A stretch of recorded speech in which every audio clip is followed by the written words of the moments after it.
आपके बच्चे का नॉर्मल कॉफ, जो कि स्पेशली लेट नाइट या अर्ली मॉर्निंग ज्यादा होता है, नॉर्मल नहीं है।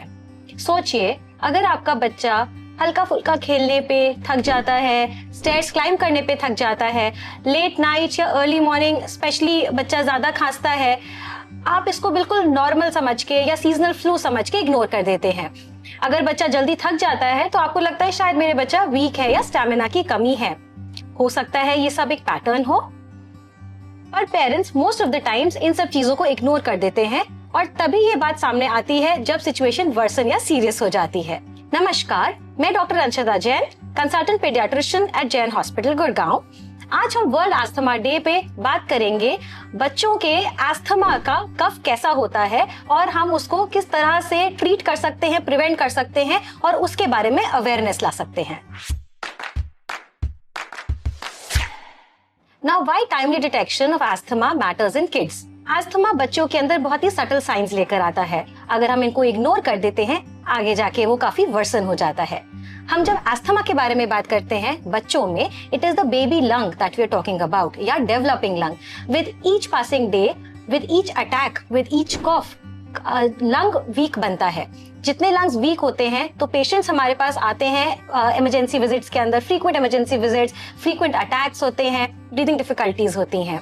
इसीलिए timely detection of asthma matters in kids, और जितना हम लेट करते हैं उतना सिचुएशन वर्सन होता है। चलिए अब हम उन सटल साइंस के बारे में बात करते हैं जो पेरेंट्स अक्सर मिस कर देते हैं। पहला है रात में खांसी होना या अर्ली मॉर्निंग के टाइम पे खांसी होना। ये बहुत ही कॉमन और सटल साइन होता है जो कि हम लोग सीजनल फ्लू या रात में थोड़ी ठंड लग गई हो ऐसे करके ब्रश ऑफ कर देते हैं, but this is a very subtle sign which needs to be acknowledged. दूसरा होता है वीजिंग। वीजिंग को बहुत बार पेरेंट्स बोलते हैं मैम चेस्ट में कंजेशन है, बट वीजिंग इज एक्चुअली सीटी बजना छाती के अंदर, जिसकी वजह से हमारी एयरवेज नैरो हो जाती हैं और एयरवे कॉम्प्रोमाइज होने की वजह से सांस लेने में दिक्कत होती है। तो जब बच्चा सांस लेता है तो सीटी जैसी साए साए आवाज आती है और इसको हमको चेस्ट कंजेशन से कंफ्यूज नहीं करना। You must consult your paediatrician. Third होता है ब्रेथलेसनेस, मतलब सांस फूलना। जब बच्चा थोड़ा बहुत खेल ले या फिर स्टेयर्स को क्लाइंब अप क्लाइंब डाउन करते हैं तब एकदम से सांस फूल जाती है और अपने पैर जितने भी उसके फ्रेंड्स हैं उनके कंपैरिजन में बच्चा उतना ज्यादा एक्टिव और उतना ज्यादा स्टैमिना नहीं होता है। You must consult the paediatrician. Stamina कम होने के बहुत कारण होते हैं, कहीं ये तो नहीं है। चौथा होता है बहुत ही फ्रीक्वेंटली खांसी होना। ये खांसी हल्का सा बच्चा टेम्परेचर चेंज होता है या फिर सीजनल वेरिएशन होती है तो ऐसे बच्चों को खांसी बहुत फ्रीक्वेंट होती है और बहुत ही लंबे टाइम तक खांसी रहती है। And last but not the least, आपको ट्रिगर्स नोटिस करने चाहिए। क्या बच्चे को ठंडे टेम्परेचर के अंदर ठंडा खाने पे, अगर वो डस्ट वाली जगह पे जाता है या फिर अगर नया पेंट हुआ है, कहीं कहीं कंस्ट्रक्शन साइट है, क्या ऐसी जगहों पे बच्चों को खांसी बहुत ज्यादा हो जाती है और आपको वीजिंग जैसी आवाज आने लग जाती है? हो सकता है अस्थमा हो। Do consult your paediatrician. Now let's talk about the common mistakes that parents make. Parents काफी बार इन सब खांसी को बहुत ही नॉर्मल समझ के ओवर द काउंटर मेडिसिन दे देते हैं, खांसी का सिरप दे देते हैं और सोचते हैं तो खांसी है और ठीक हो जाएगी, या फिर लो इम्यूनिटी का नाम दे देते हैं। But this is something which should not be ignored.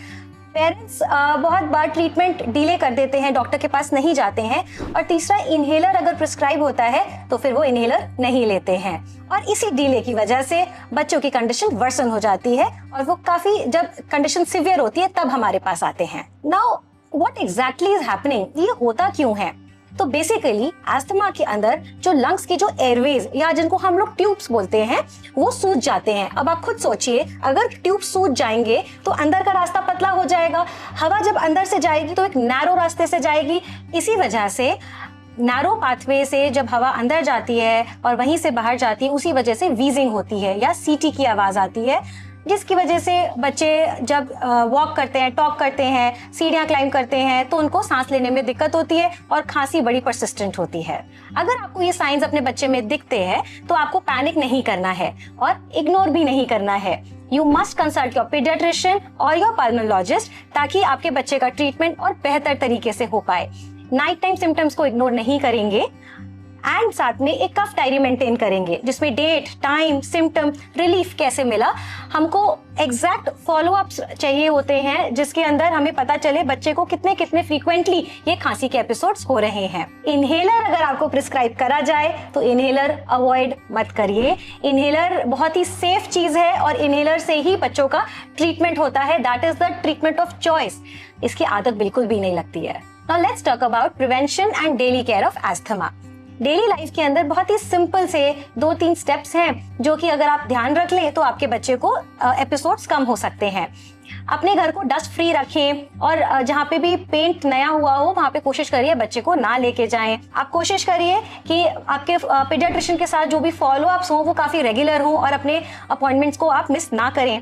And जो भी ट्रिगर्स होते हैं, आपको लगता है अगर बच्चे को ठंड में या आपको लगता है एसी का टेम्परेचर कम होता है तब आप इन सब चीजों से अस्थमा या खांसी उनकी बढ़ती है तो उनको आप प्लीज अवॉइड करिए। याद रखिए अर्ली साइंस बहुत छोटे होते हैं लेकिन उनके कॉन्सिक्वेंसेस काफी बड़े होते हैं। अगर आपने अपने बच्चे में ये सब साइंस या सिम्टम्स नोटिस करे हैं तो उनको बिल्कुल इग्नोर ना करिए। और अगर आप ऐसे किसी पेरेंट को जानते हैं जिनके बेबी के अंदर सिमिलर कंप्लेंट्स हैं तो उनके साथ ये वीडियो जरूर शेयर कीजिए। ऐसे ही हेल्थ रिलेटेड टॉपिक्स के लिए आप चैनल से जुड़े रहिए।